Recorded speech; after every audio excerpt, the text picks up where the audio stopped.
Bismillahirrahmanirrahim. Assalamualaikum warahmatullahi wabarakatuh. Selamat kembali ke channel Dr. Yati, mudahkan matematik anda.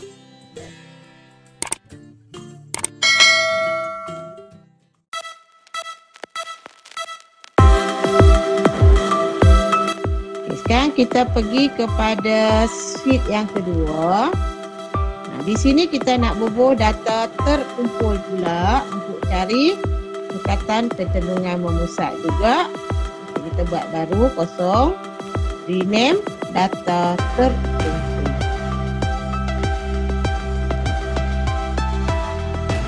Data terkumpul ni kita buat macam mana? Itu dalam bentuk selang. Susun selang. Kan? Jadi kita tengok dah nak cari selang kelas dia 94 tolak 66 dapat berapa? 28. Kalau selang dia 6, saiz kelas dia berapa? Dalam Excel dia boleh buat 94 tolak 66. Okey, bahagi dengan 6 kelas yang kita nak. Okey, 4.6, jadi kita boleh ambil saiz kelas dia 5. So, saiz kelas di sini 5, betul lah. 65, 66, 67, 68, 69. Saiz kelas dia 5. Buka sheet baru, data terkumpul, salin dulu yang ni. Yang ni kita buat, ingat tak yang kita buat, boleh buat menggunakan pengenalan ada tu. Daily. Data tak terkumpul kepada data terkumpul. Ingat balik masa dulu sekolah, kalau ada data terkumpul ni macam mana kita nak cari mean. Okay. So di sini kita perlu tambah satu kolom lagi titik tengah.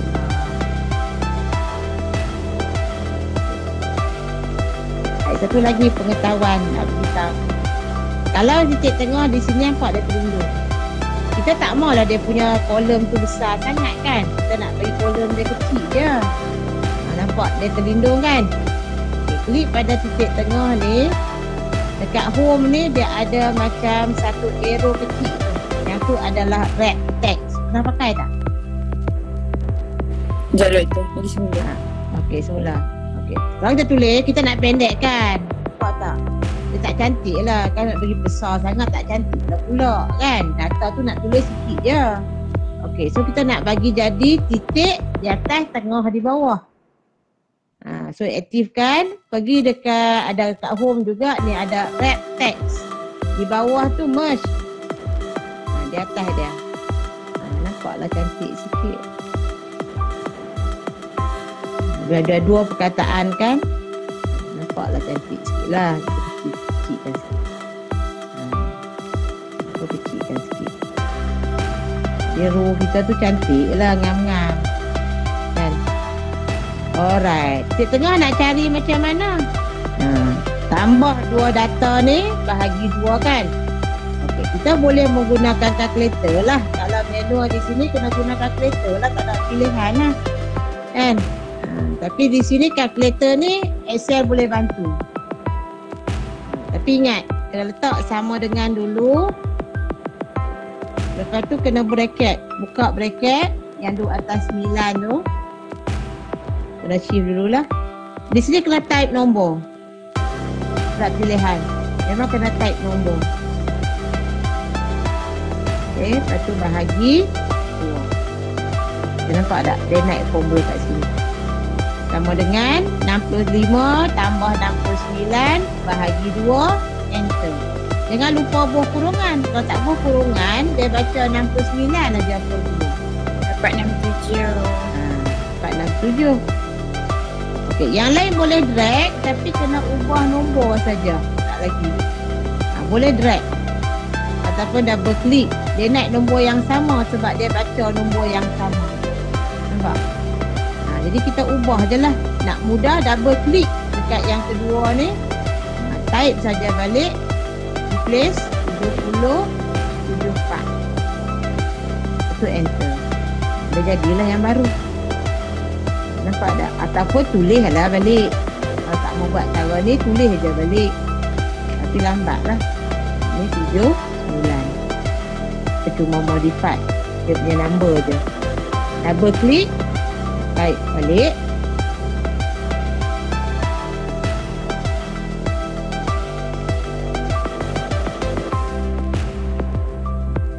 Titik tengah. Okay, so titik tengah ni kita label dia X.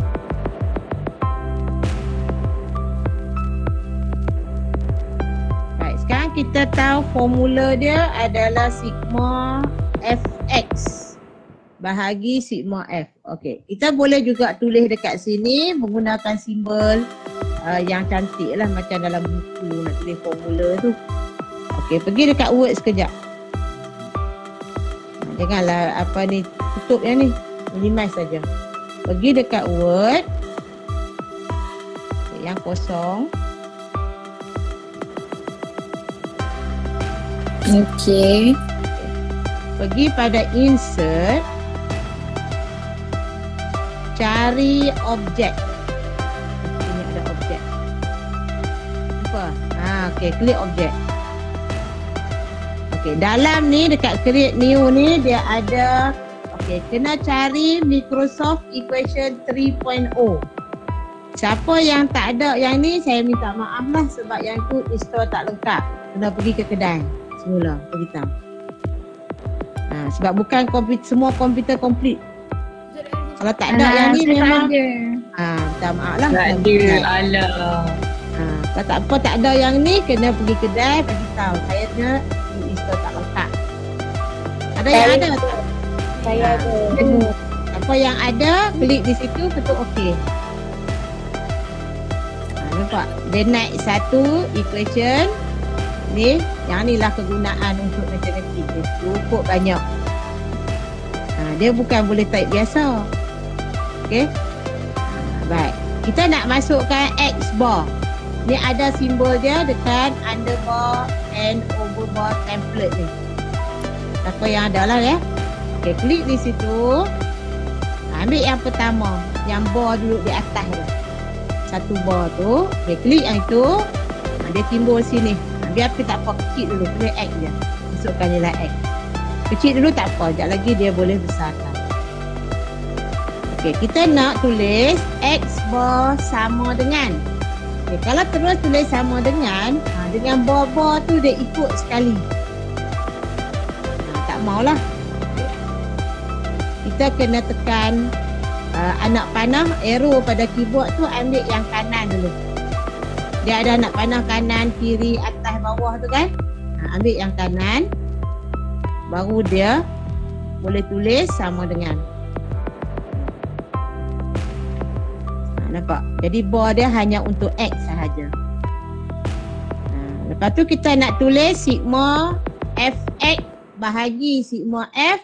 Kena ambil pula pecahan. Ini fraction. Okey, pecahan. Ambil yang pertama. Okey. Lepas tu kita nak ambil simbol sigma sini.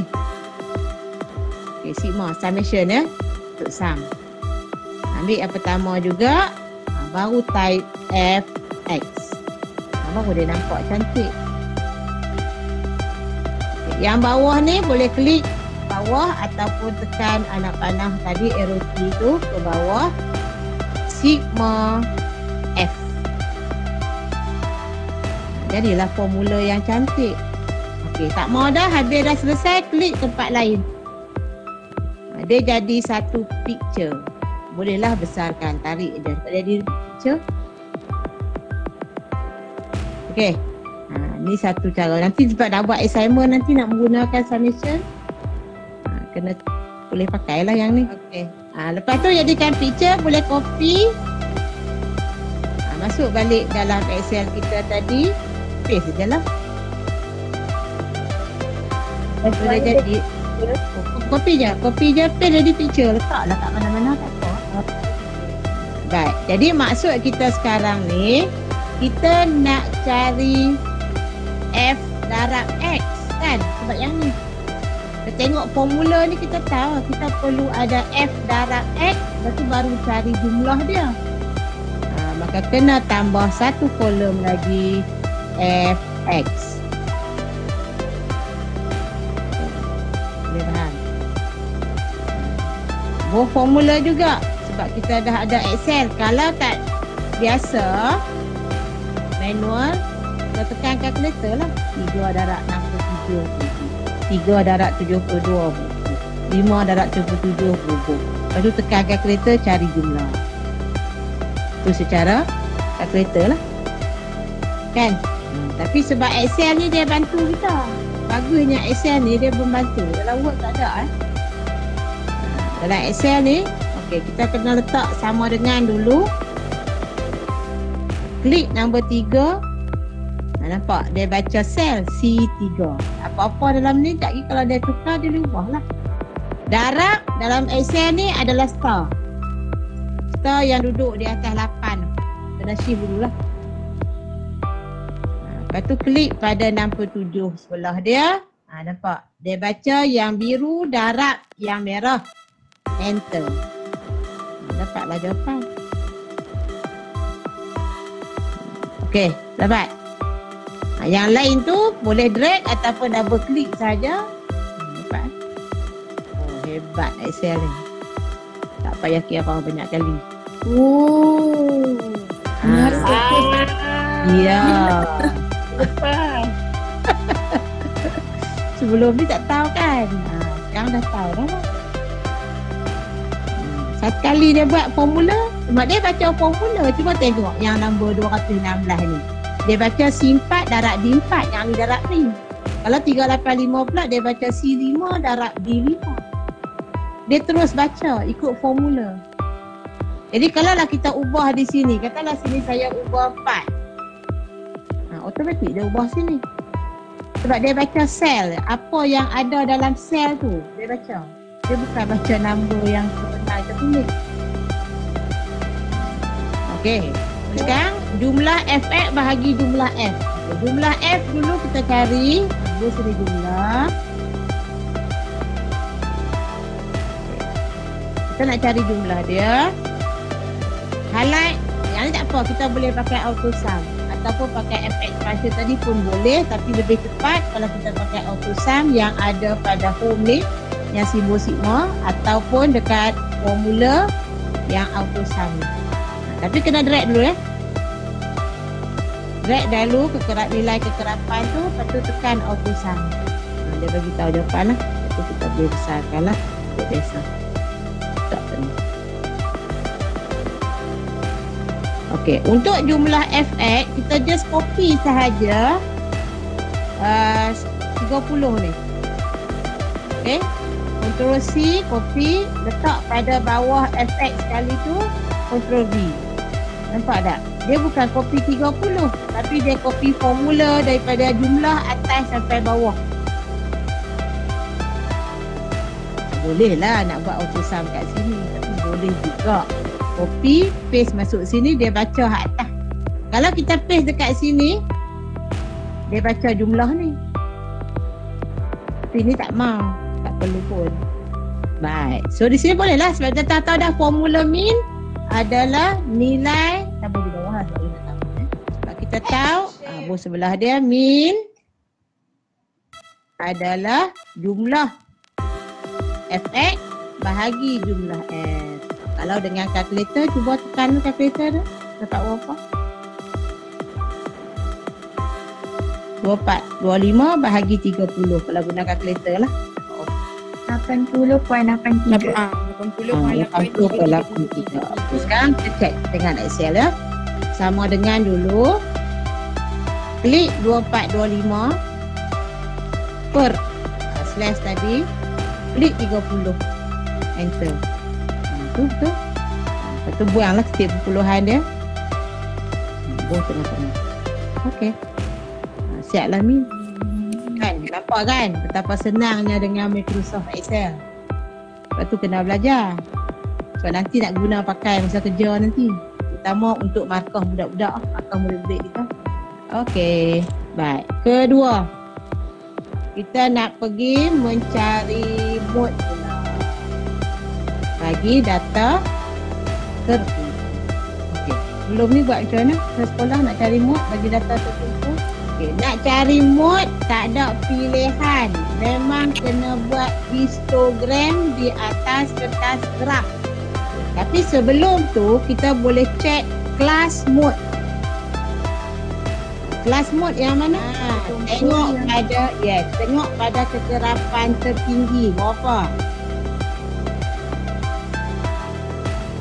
9. Maka inilah kelas moodnya. Okey, so tulis kelas mood 80 hingga 84. Okey. Jadi kena faham di situ kalau dia kata kelas mood adalah kelas yang kekerapan tertinggi. Kelas mood kita boleh dapat, tapi mood tak boleh dapat di sini. Mood kita kena cari dalam histogram. Yang nanti pangkal-pangkal tu kedua tu. Benar. Okey. Okey, jadi sebelum kita nak buat di atas kertas graf, mari kita buat dengan Excel dulu. Lepas tu kerja rumah buat atas kertas graf, cari nilai mood, ya. Dengan Excel ni kita hanya boleh lukis je. Okay, sebab hari tu kita belajar macam kita buat secara manual atas kertas graf dulu untuk mencari mood di paksi X-nya apa? Di tengah. Titik tengah ke? Bukan Titik tengah ke? Kita buat histogram. Yang saya ingat kekerapan dekat Y. Ya, di paksi X. Itulah tu. Sempadan bawah, lower boundary. Sempadan bawah. Tulis sempadan bawah. Kalau sempadan bawah, tengok pada kelas yang pertama. Berapa nak Bu? 4.5. Okey, tulis. 4.5. Yang kedua? 9.5. 9.5. Okay. Yang lain? Highlight dua-dua, double klik je.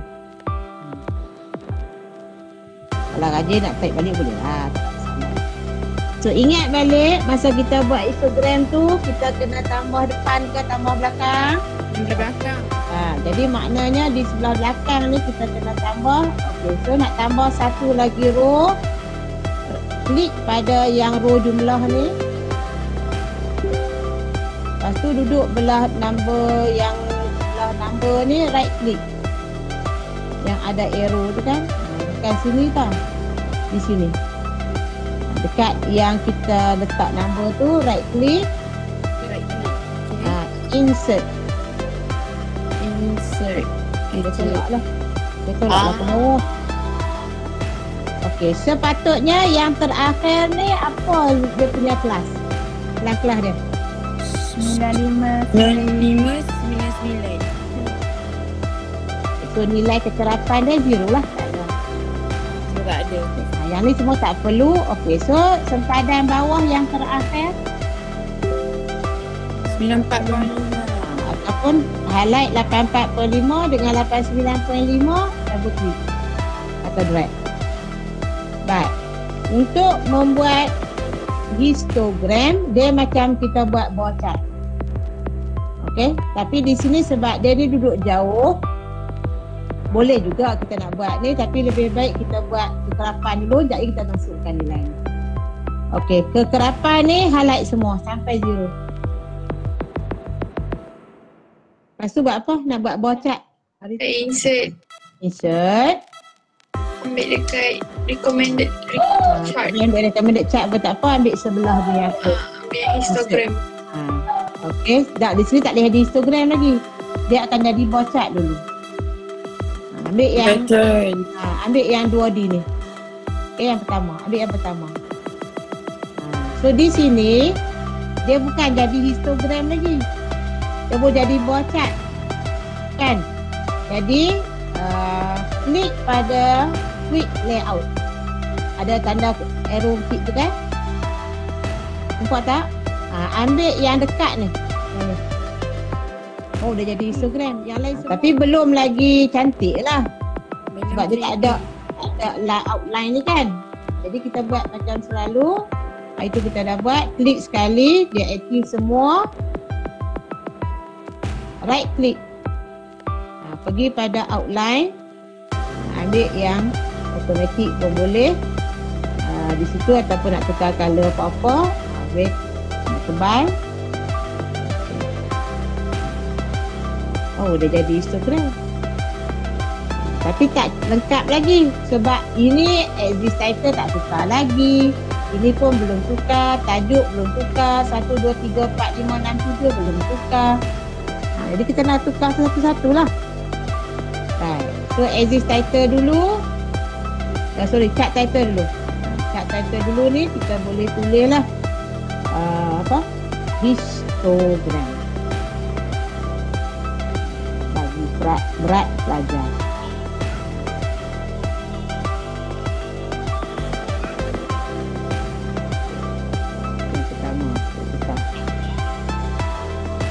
Yang kedua, exist title di sini mesti apa? Kekerapan. Jadi yang ni double klik, edit. Kekerapan. Yang bawah ni barulah sempadan bawah. Sempadan bawah. Ni type je lah macam biasa. Di tempat lain dia jadi. Sekarang macam mana kita nak masukkan sempadan bawah kat sini? Aktifkan dulu kotak Instagram kita. Mesti dia timbul design. Okay, dekat design ni ambil select data. Dapat? Select data. Dekat edit ni. Horizontal ni. Yang sini jangan kacau. Yang edit ni, klik pada edit. Klik yang sepadan bawah punya value. Dia timbul lah bawah ni. Okey, dapat? Tak dapatnya kat ya? Ini okey. Dia masuk sini. Okey je lah. Baru okey, tapi tak cantik sebab number ni dia tak duduk di tengah. Tak duduk di tepi. Kan? Dia duduk di tengah. Jadi kita buat macam biasa je. Klik kotak dia. Pergi pada home. Ambil yang left. Ambil yang left. Align left. Baru nampak macam ni pun dia tak nampak cantik sangat kan. Dia sepatutnya duduk di line-line ni. Atas garisan. Atas garisan. Jadi bila buat atas kertas gerak, selang ni bagi sesuai lah. Tadi Muh buat apa? Siapa tadi yang kata selang-selang tu, selang kat mana? Selang kat batu. Sini kan? Ya, selang betul. Bawah tinggi dengan kawan sebelah. Bawah tinggi dengan kawan sebelah. Buat palang. Okay, di sini nak buat palang tu macam mana? Sambil nak buat garisan nak garis je dah ni. Draw. Yalah, draw je lah. Tahu. Okey, ambil dekat insert. Ada shape. Nampak tak? Okey, ada. Ambil line. Line. Kan ada line tu? Ni. Oh, Line. Okay, ambil line okey dah ada tu. Tarik je. Tarik saja. Drag ya.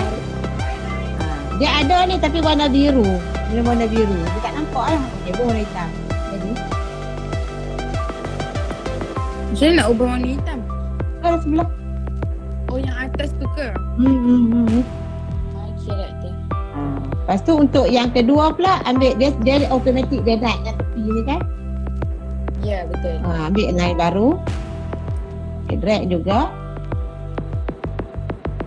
Okey. Buat biru hitam. Oh, dia tak insert lagi satu kan? Lagi sekali. Lagi sekali. Okey, mana moodnya? Saya ambil anak panah. Moodnya adalah bacaan kita di sini. Nampak? Jadi di sinilah mood yang Macam mana doktor buat tu? Tekan je ke? Ambil garis ni. Ambil dekat shape tu balik ah. Ambil shape tu, saya ambil arrow tak apalah, line. Boleh. Ni ada. Tak nak saya nak arrow juga. Nak arrow juga, ambil arrow. Tak ada masalah. Okey. Lepas tu, sini saya ada text box. Mode kat sini. Mode kena baca. Sebab tu kita pentingnya garisan pada kertas graf. Kalau tidak, susahlah kan. Jadi mode ni saya besar.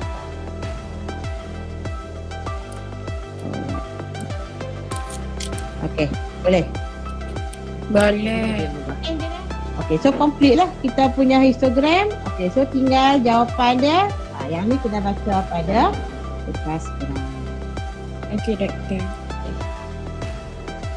Baik. Seterusnya, kita tambah satu sheet baru tapi kita duplicate yang ni.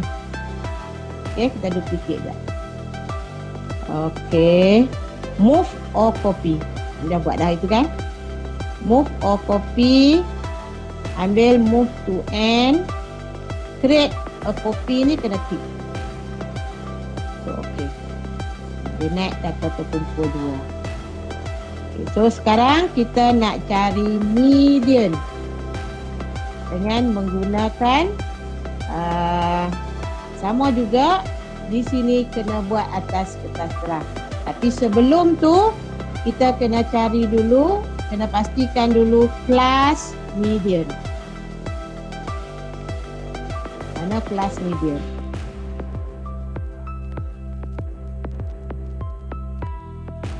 Okey. Baik, ingat balik masa kita buat OGIF itu. Yang ni boleh padam. Sebab tadi data terkumpul kita buat histogram. Okey, yang ni kita nak buat OGIF. Dia boleh padam lah.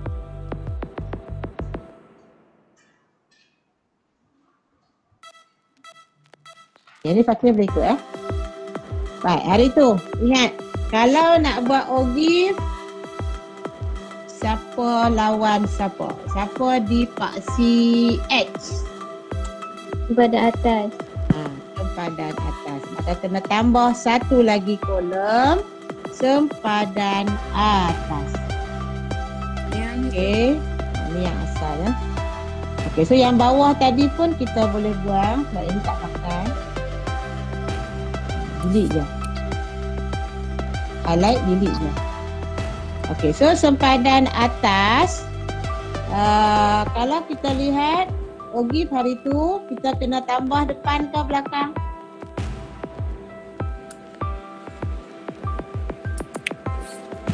Depan. Tambah depan kan? Okey, jadi kena insert atas depan pula. Okey, so insert. Right, ni klik dulu yang row pertama tu untuk plus, right click, insert. Okay, so atas ni sepatutnya apa kelasnya? 60-64. Ya, 60 64. So kekerapan dia 0 lah. Tak ada kan? Ni tak perlu, ni tak perlu, ni tak perlu. Okey, sempadan atas yang pertama. 64.5. Ya, 64.5. Yang kedua? Cocok. 9.5. Tak apa, sempadan bawah ni pun kita boleh delete sebab tak pakai kan? Okey, 64.5. 69.5. Tu yang lain tu lagi double click ataupun drag saja. Kan senang tu buat kerja. Double click. Siap. Saya delete sepadan bawah tu. Okey, dia ada dua cara. Okey, kalau tak mau delete boleh juga kita lindungkan. Lindungkan. Okey, klik pada kolom sepadan bawah. Right click. Hide. Dia lindung kan. Dia hilanglah EFG, F tak nampak. Wow. Ni cara yang kedua. Kalau tak mau, ini kita nak panggil balik. Highlight dua-dua ni. Right click. Unhide. Dia ada balik. Kita hide lah. Tapi dah tak guna kan pada bawah sebab saya dah delete. Kalau delete tak apalah. Kalau delete, undo balik. Kalau nak, undo je lah. Okay. Lepas tu, di Pak CY apa? Kekerapan? Longgokan. Kekerapan longgokan. Semua ikut dulu kan. Okey, kekerapan longgokan. Dia nak cari macam mana? Ingat tak? Tambah. Jadi yang pertama ni dia mesti sama lah. Zero dulu. Kan? Okey, so yang kedua apa dia? Yang kedua. Apa? Dia dapat 3. Dia tambah kosong. Sifar ni tambah dengan 3 ni kan? Kita buat formula juga. Kita buat formula juga. Sama dengan tekan sifar ni tambah tekan 3 ni. Nampak tak? Dia baca biru tambah dengan merah ni. Enter. Dia nak lagi tu. Yang lain double click atau drag je. Double click yang 3 je. Sekarang kita nak buat OGIF. Okay, so sama juga. Sebelum kita nak buat OGIF, kita tengok dulu nak cari medium, kena tengok dulu kelas medium. Okay, macam mana kita nak cari kelas medium? Ingat tak? Kelas mode tadi tengok pada kekerapan tertinggi kan? Okay, kelas medium pula 30. Di sini tak payah tambah 1. 30 bahagi 2. Apa? 15 duduk dalam barisan mana? Dekat kekerapan longgokan ni. Tak ada 15. Antara 11. Sini lah. Betul tak? Sini bermaksud 1 hingga 3. Sini 4 hingga 6. Sini 7 hingga 11. Di sini 12 hingga 20. 21 hingga 27. 28 hingga 30. Jadi 30 bahagi 2, 15 kat sini lah. Maka kebetulan dia sama juga dengan kelas mode. Tapi nilai kelas sama. Kelas boleh sama tapi nilai mungkin lari lah. Okay, so dia sama lah. Baik, nak cari median mesti atas kertas gerah juga. So kena lukis lah kertas gerah lepas ni nak. Tapi memang kita buat dengan menggunakan Excel dulu. Nak buat OGIF macam mana? Baik, kita ambil kekerapan longgokan dulu. Adik-adik Pak CY dulu. Sama-sama. Insert, ambil line. Ambil yang mana suka lah. Okey, ambil yang ni ketik sikit. Nampak? Jadilah OGIF. Baik, tambah juga. Sama macam sebelum ni. Kita nak masukkan axis tepi dengan bawah. Apa dia tu penting. Cat title ni tak apa. Kita boleh ubah. Ini adalah OGIF berat peraja. OGIF bagi berat peraja. Alah. Okey. Bila OGIF nampak tak dia tutup. Katalah sini tak ada. Okey. Nampak. Dia gerah dia tergantung. Tak betul lah. OGIF tak betul. Macam histogram lah, dia kena tutup di belakang. Tapi OGIF dia tutup di depan. Dia jadi. Okey. Baik. Sekarang kita nak bubuh tepi ni. Pergi kepada design. Tengok add chart element. Ambil axis title. Mana Dr. add chart element? Ke kiri sekali. Sebelah quick layout. Nampak tak? Okey, dah ada. Ambil axis title. Kalau horizontal yang bawah kasih add. Kalau vertical ambil yang atas. Sekarang ni kita boleh buat CY kan? Kita nak dua-dua. Nak dua-dua, buat 2 kali. Dua-dua kita nak deaktifkan. Baru tukar. Di sini mesti apa? Di Pak CY tadi mesti apa? Kekerapan longgokan. Yes. Baru tulis kekerapan longgokan. Cumulative frequency. Okay. Di Pak CX pula sempadan atas. Saya nak tukar lah. Buat tadi. Tak mau 1, 2, 3, 4, 5, 6, 7 ni. Kita nak sempadan atas yang naik nombor dia. Okay, design. Select data. Tekan edit. Masukkan sempadan atas punya row. Ni apa? Value. Nampak dia naik. Okay tu. Okay, so lengkaplah OGIF kita. Jadi untuk mencari median daripada sini tak boleh nilai tepat. Tak boleh dapat nilai tepat sebab tak bacaan dia. Ya, macam histogram tadi. So di sini kita kena buat kertas graf ya. Kertas graf kena buat. Baik. Macam nak cari median, ingat tak? Daripada OGIF. Yang N tambah 1 tu ke tak? Tak payah. Hak tu dalam formula. Tak payah. Daripada OGIF ni tengok yang paling tinggi berapa. Harapan longgokan paling tinggi 30. 30 bahagi 2 15. Kena garis 15 ni sampai jumpa OGIF berhenti turun bawah baca. Dah ingat. Baru ingat. Baik belajar dulu. Okey, sama juga ambil line. Di sini saya nak ambil insert shape, ambil anak panah lah. Okay. Tarik daripada 15 ni sampai jumpa line OGIF berhenti. Lepas tu turun bawah sampai jumpa betul tarik ya. Kata graf memang senang nak baca lah. Dia punya median dia dekat sini.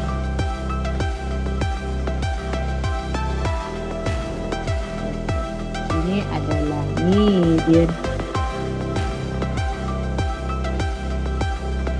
So median dia cuba tengok. Yang tadi kelas median dia di antara 80 hingga 84. So betul lah. 79.5 sempadan bawah, 84.5 sempadan atas. Ini median kita. So cari nanti dalam kertas graf, tulis jawapan dia kat sini. So minggu depan saya nak tengok histogram dengan OGIF di atas kertas graf dengan nilai mode serta nilai median. Mode pun sama juga tadi, dia mesti duduk di antara 80 hingga 84. So logik lah. Nampak 79.5 dia punya sempadan bawah, 84.5 sempadan atas, memang duduk dalam kelas ni 80 hingga 84. Okey, dapat semua? Dapat. Okey, cuba masukkan dua-dua ni dalam whiteboard saya masuk. Okey, masukkan dalam whiteboard dua-dua sheet tu. Yang print screen saja. Tahu kan nak print screen? Yang ni cukup lah, data tak terkumpul tak apa. Okey. Kalau data tak terkumpul tadi, okey dah kot dah. Data terkumpul yang histogram, print screen tahu kan? Nak print screen macam mana? Print screen dekat keyboard. Ada yang print screen tu dia kena tekan FM, ada yang tak perlu. PRT SC. Yang tu itu bermaksud copy semua. Buka apa ni whiteboard. Di sini paste saja, Ctrl V nak letak. Nampak saya dah masuk. Tu ketik dah masuk ni. Hani dah masuk, Imana dah masuk, Edina masuk yang awal. Mana Instagram? Izati masuk OGIF. Mana histogram? So dua-dua. So saya nak save Okey, sama juga untuk yang sheet kedua, untuk OGIF tu pun buat print screen ni. Okey, ni print screen. Masuk tambah whiteboard baru. Whiteboard kedua. Okey. space. Jadi kan cantik tu. Jadi saya tenang lah nak save lagi. Saya boleh di sini siap. Dia duduk satu je dia nak save. Senang. Alright. Buat satu page pun tak apa, tapi kecil ya. Buat satu. Okay, masukkan dulu tak apa. Kalau nak masukkan dulu. Save dulu. Sekian. Terima kasih.